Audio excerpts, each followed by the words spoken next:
Au loin, la côte turque. En traversant vers l'île grecque de Chios, les réfugiés croient atteindre l'Eldorado européen. Mais depuis un an, 3000 demandeurs d'asile restent bloqués sur l'île en attente de la réponse. 800 campent dans les douves de la vieille ville byzantine, parmi eux des dizaines de mineurs qui ne peuvent pas être renvoyés en Turquie. Tu veux partir dans quel pays? Moi, Ouais. France. C'est bon. En France? Ouais. À 17 ans, Larsen est encore un adolescent. Il a fui l'Algérie et survit ici depuis 4 mois dans des conditions précaires et dangereuses. Ah, tu dors ici? Ouais, j'ai dormi ici. C'est passé déjà last night. Encore la nuit dernière, il y a eu une bagarre ici avec mon ami, à cause des blablas et de l'alcool. Tu regardes. Les gens se battent? Ouais. Les mineurs vivent au milieu d'adultes désespérés. Au début du mois, des tentes ont brûlé, un réfugié s'est pendu, un autre s'est immolé par le feu. Et les enfants doivent encore se protéger des passeurs qui leur proposent en échange de vendre de la drogue et quelquefois leur corps. Rayon de soleil pour les mineurs de Chios, une grande maison discrète vient d'ouvrir en ville pour les plus vulnérables. Elle offre gîte et couvert à 20 enfants de 12 à 17 ans, dont quelques filles, et les protège de tout, y compris des médias.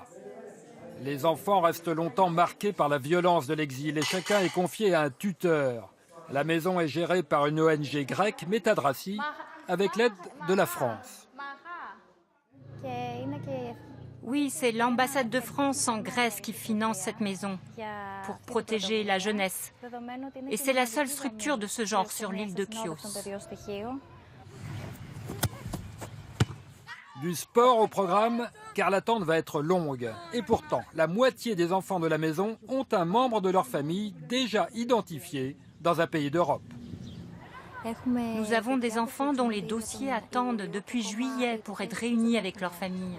Il y a une telle bureaucratie en Europe. Alors on attend encore. En un an, l'ONG grecque a ouvert 4 autres maisons comme à Chios, mais elle refuse de transformer le pays en camp pour mineurs. La Grèce abrite déjà 1200 mineurs non accompagnés. Il en reste autant dans des camps non protégés comme celui derrière moi. Les Grecs ont calculé qu'il suffirait que chaque pays européen accueille 50 enfants pour éviter beaucoup de vies brisées. Et déjà, une première réponse. Un pays européen, et pas le plus riche, le Portugal, vient d'accueillir 5 enfants afghans. Il faut la coopération des autres pays pour héberger ces enfants dans des centres qui existent dans d'autres pays qui peut-être sont vides. 10% des réfugiés sont des mineurs non accompagnés.